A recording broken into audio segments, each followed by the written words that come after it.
want to talk about what you're doing? Yeah, I'm just gathering this Indian gasoline, this easy to light stuff, because we're gonna make a smudge so the gnats don't fly in our eyes. And if I had some dead juniper, it would go up even faster. But in this environment, you can kind of just light that and it'll flash fire, and then we can get some of these cow pies started. And we'll sit them in a kind of a circle around us, so while we're talking, the gnats that are flying in our eyes won't bother us, hopefully. So I'm making about 3 or 4 smudges to be in all directions because the wind keeps shifting. So we're trying to be like, if we get 3 or 4 sides of us smudging, it'll create an environment where nothing wants to come into it except us. And hopefully it'll smell good too. Cows usually eat something tasty, and after it comes out and dries, it's actually a pretty good smell if you like wild plants burning. If you're into burning cow poop. Yeah, cow pie doesn't sound good, but if they've been eating the right plants, it's actually a nice incense. Okay. So if you'll light this up. Yes, sir.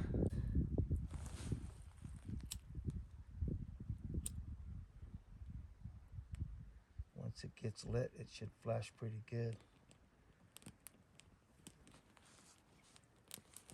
A little bit wet, not too wet.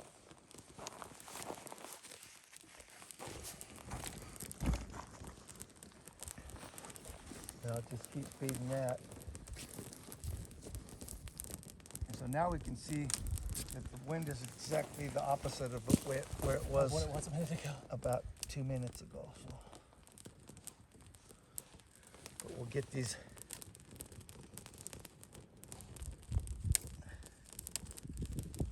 pies cooked and spread them around.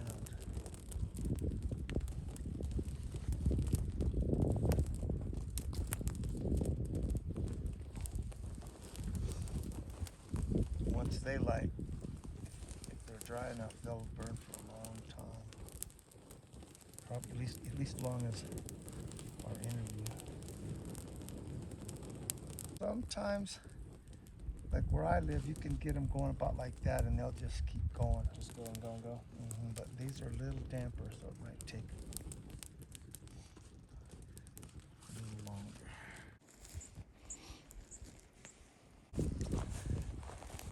I bet you we're good. Yeah. It looks like they're smoking pretty good.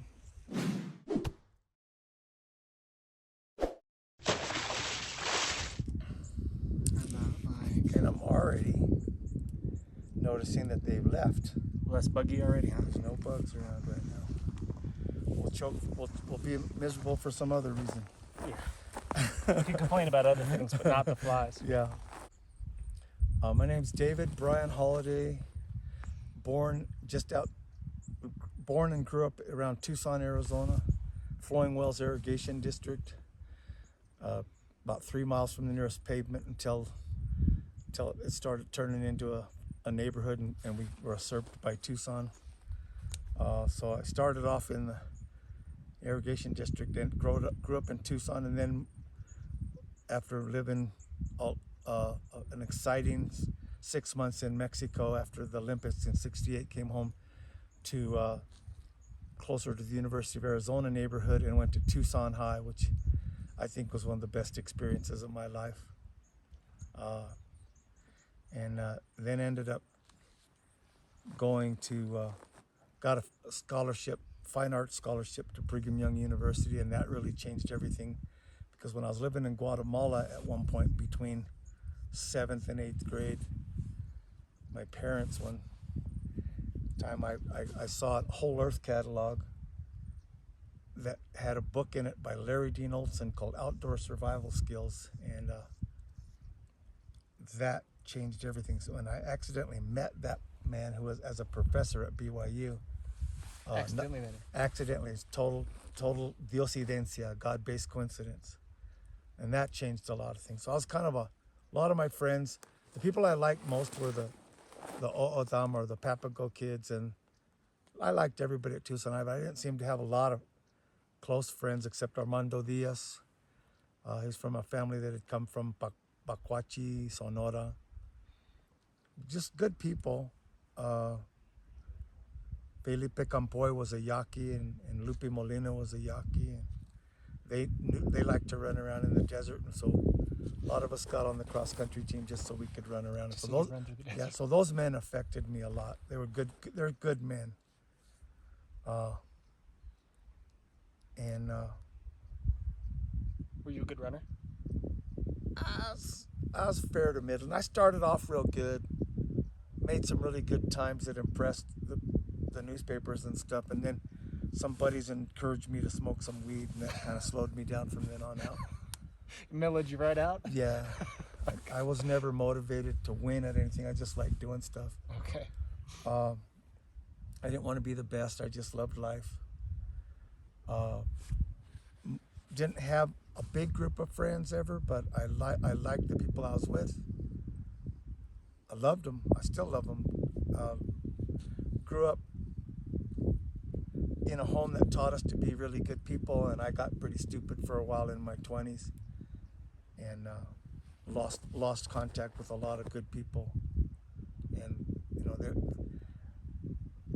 a lot of us long-haired hippie kids at an all mostly Mexican and black school, a few whites and Asians and others sprinkled around in it. Pretty big high school. I think I scared a lot of people because I was a bit too wild or free or who knows what. But I didn't fit in real well, and I needed nature.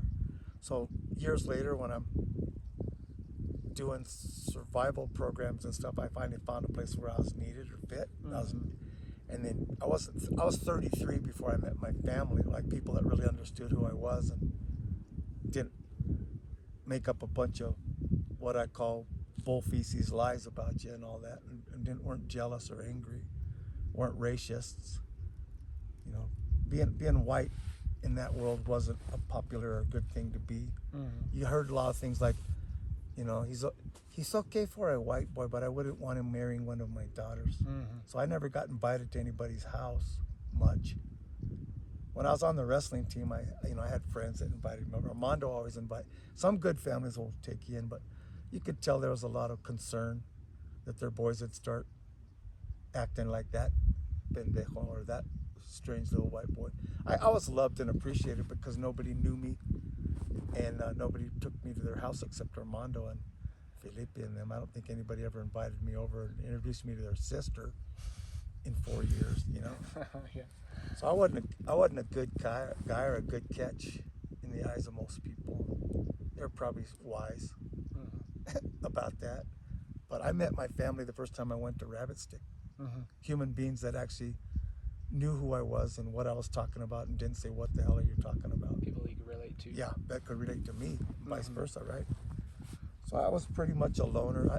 I'd become a single parent, got in a lot of trouble.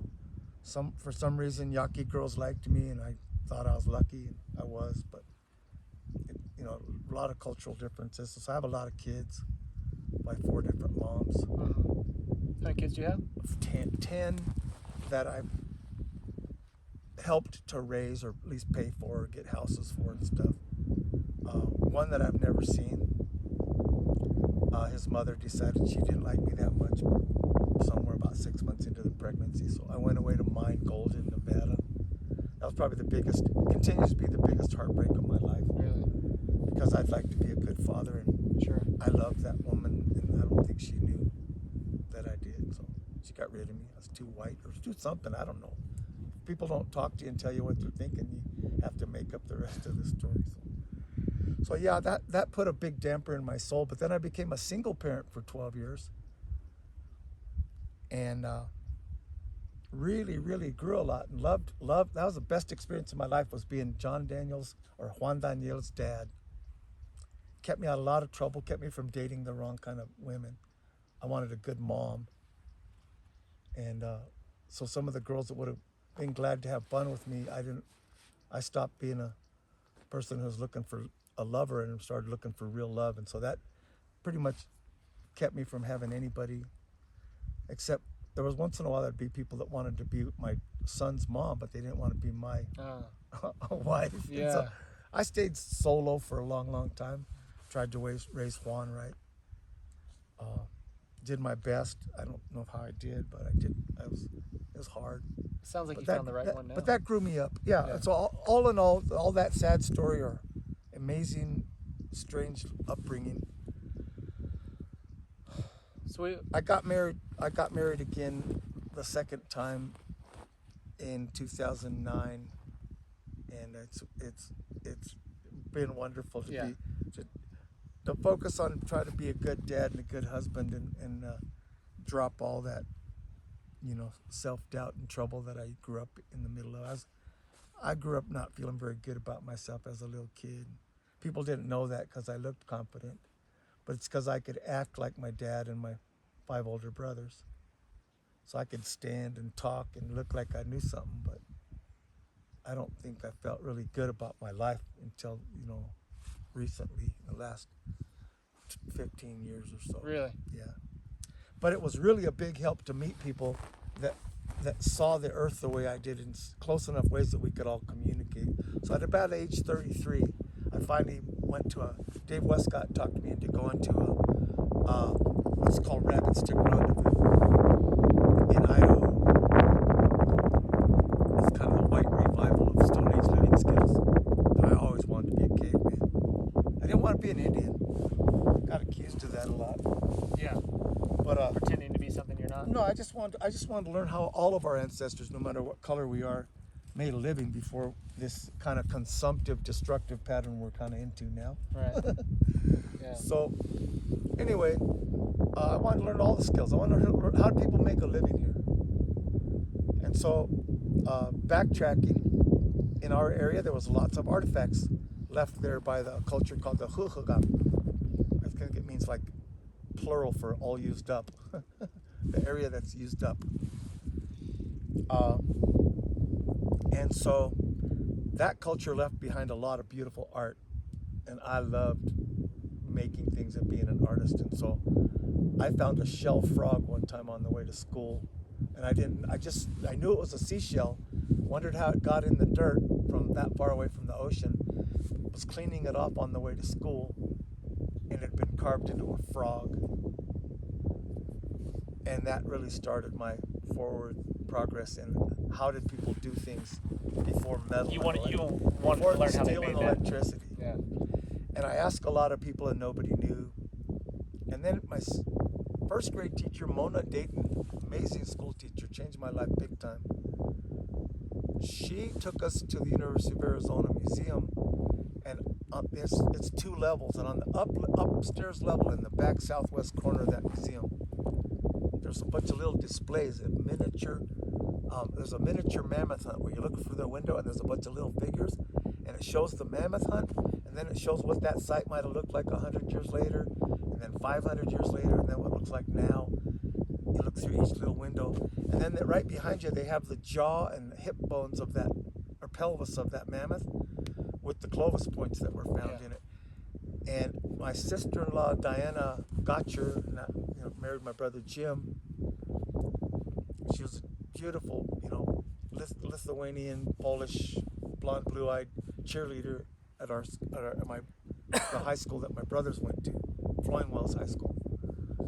And she was nice, and she was kind to me. And we didn't have besides my mom, we didn't have a lot of female influence in our lives. Raised by a Marine Corps colonel, Morse Holladay, good guy, a little on the, old school rough side of raising boys, soldiers. Men, he called us men when we were men, get in the truck. So it's kind of cool in some ways to have 5 older brothers and a dad who was strong. Had its downside, but it also gave you this confidence that you're safe, right? Yeah. I never felt good about me because they're all better than me at everything, but I felt good about us. Your tribe. Being able to say that they were my brothers really always made me feel safer and happier. And people gave me respect that I didn't deserve because of my family, or they hated me because of your for family. things I didn't do. Anyway.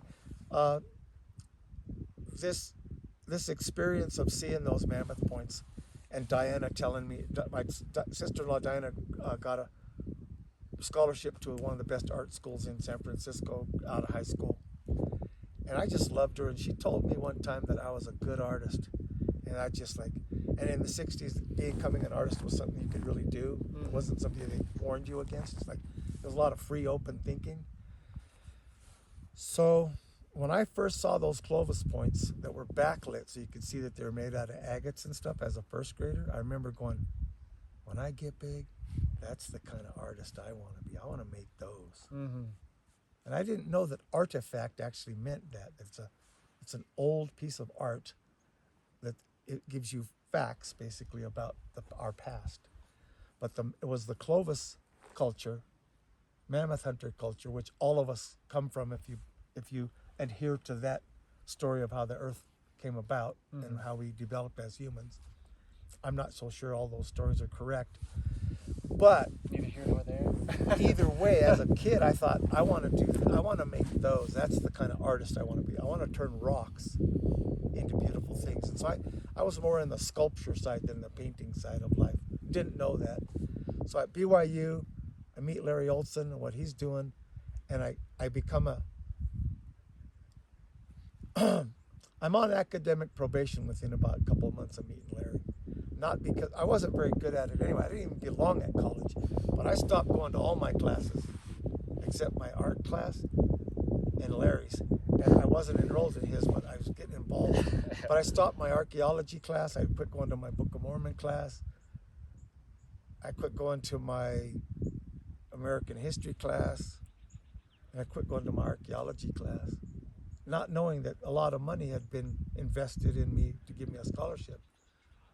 I just didn't like them, and they didn't feel real. They felt, the saddest part was that the bad mouthing between the archaeology department and the religion department. Some heretics are preaching this and teaching this in their archaeology classes, and then you'd an archaeology class at the same time, same every other day. Some religious fanatics. And then pretty soon you're like, I think these professors are talking about each other. And so I just backed out of both of them, said, they made archaeology and religion class seem as boring. They could kick the spirit and gut any live thing into a dissected dead animal. So, you didn't have time for that. I just didn't even know any better. I just thought, so I just quit going. And I didn't know what the repercussions of not going to class were, but I started going out in the desert with Larry. And then I went and served my people, the people of Earth, by going on a mission. Not just for my church, but I remember going not because of my parents or because of my church or my leaders or anybody. I wasn't going to ever go on a mission for my church. But God called me to come to the Denver, Colorado area and preach his gospel. And I wasn't sure what that was because I was never going to go on a mission, but I knew it meant loving people, taking care of people, and teaching the truth. And so I met Jesus on my mission. Part of it was Kansas in those days.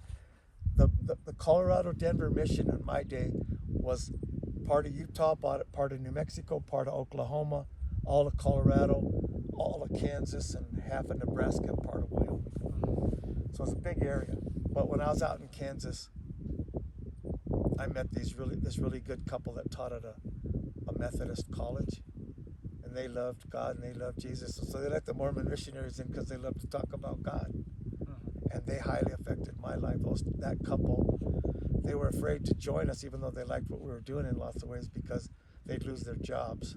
They'd been teachers for 20-something years. Yeah. Anyway, I met my Waterloo there.